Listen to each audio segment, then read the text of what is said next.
আসসালামু আলাইকুম। হ্যালো বন্ধুরা, কেমন আছেন সবাই?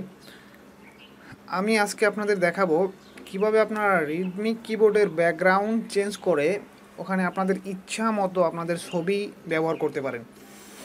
রিদমিক কিবোর্ডের ডিফল্ট যেটা থাকে, যে দেখাইতেছি আপনাদের, ডিফল্ট যে ব্যাকগ্রাউন্ডটা থাকে, এই যে ডিফল্ট পিছনে একটা ব্যাকগ্রাউন্ড থাকে, এই যে ব্ল্যাঙ্কের মতো আছে বা অন্যান্য ব্যাকগ্রাউন্ড আপনারা ওখান থেকে সিটিংস থেকে সেট করে নিতে পারেন। বাট এখানে কোনো ব্যাকগ্রাউন্ড সেট না করে এখানে কিভাবে আপনার নিজের ফটো সেট করতে পারেন, এটা আজকে আপনাদের দেখাবো। তো চলুন, আপনাকে জন্য প্লে স্টোর থেকে একটা অ্যাপস ডাউনলোড করতে হবে। প্লে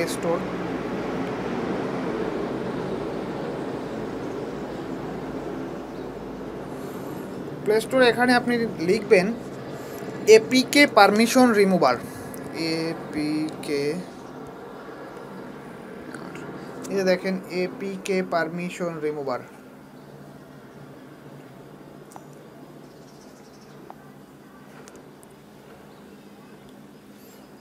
এই যে অ্যাপসটা, এই আইকনের, এই যে দেখেন এই আইকনের এই অ্যাপসটা ইনস্টল করবেন।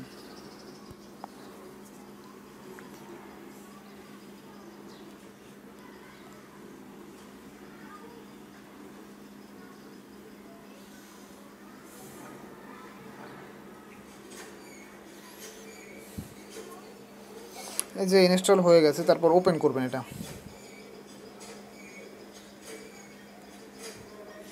ওপেন করার পর এই যে দেখেন ওপেন অ্যান্ড অ্যাপস, এখানে ক্লিক করবেন। এখানে ক্লিক করার পরে আপনার রিদমিক কিবোর্ডটা যদি ইনস্টল করা থাকে তাহলে নিচে অটোমেটিকলি চলে আসবে। এই যে দেখেন, এই যে চলে আসছে, আমার এটা ইনস্টল করা আসে, সো এই যে চলে আসছে। এখানে ক্লিক করার পর এখানে যে ইমেজে ক্লিক করবেন, এই ইমেজে ক্লিক করার পর একদম নিচে চলে যাবেন, একেবারে নিচে।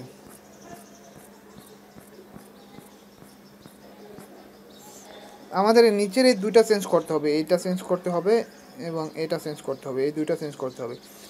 সো এখানে যে ডিফল্ট দেওয়া আছে, এখানে এখানে আপনি ক্লিক করে ধরে রাখবেন। ধরে রাখার পরে যে দেখেন রিপ্লেস উইথ, এটা ক্লিক করবেন। এটা এটা ক্লিক করার পর আপনি যেই পিকচারটা ইউজ করতে চান, অর্থাৎ আপনার যেই ইমেজটা ইউজ করবেন ওই ইমেজটা আপনি সিলেক্ট করে দিতে হবে।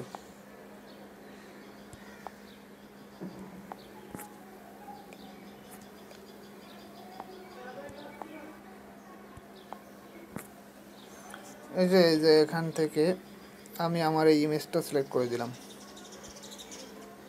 ঠিক এই নিচেরটাও একই রকম করবেন, এখানে গিয়ে রিপ্লেস উইথ, তারপর এই যে ইমেজটা, এই দোনোটাই আপনি ওই একটা ইমেজে যে ইমেজটা ইউজ করতে চান ওই ইমেজটাই রিপ্লেস করে দেবেন। রিপ্লেস করে দেওয়ার পরে যে সেভ অ্যান্ড রি ইনস্টলে ক্লিক করবেন।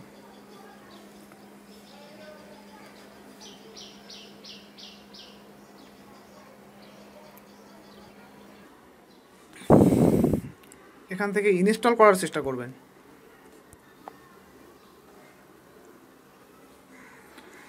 Apps not install.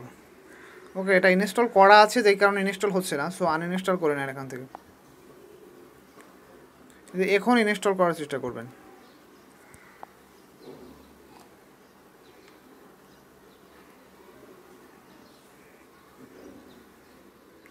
যে ইনস্টল হয়ে গেছে, এখন ওপেন করবেন। ওপেন করে যে এটা ডিফল্ট ব্রাউজারে সেট করবেন, এখানে রিদমিকের পারমিশনটা দিয়ে দিবেন। পারমিশন দেওয়ার পর এটা ডিফল্ট হিসেবে সেভ করবেন। সেভ করে আচ্ছা, এই যে আপনার কাজ শেষ। এখন আপনি দেখেন, এই যে দেখেন আপনার রিদমিক কিবোর্ডের নিচে আপনারা আমি যেই ছবিটা দিয়েছি এই ছবিটা চলে আসছে। সো ফ্রেন্ডস, আপনাদের যদি ভিডিওটা ভালো লাগে এবং নেক্সট টাইম আরও সুন্দর সুন্দর ভিডিও পাওয়ার জন্য অবশ্যই আমার চ্যানেলটা সাবস্ক্রাইব করে যাবেন এবং লাইক কমেন্ট শেয়ার তো করবেনই। So friends,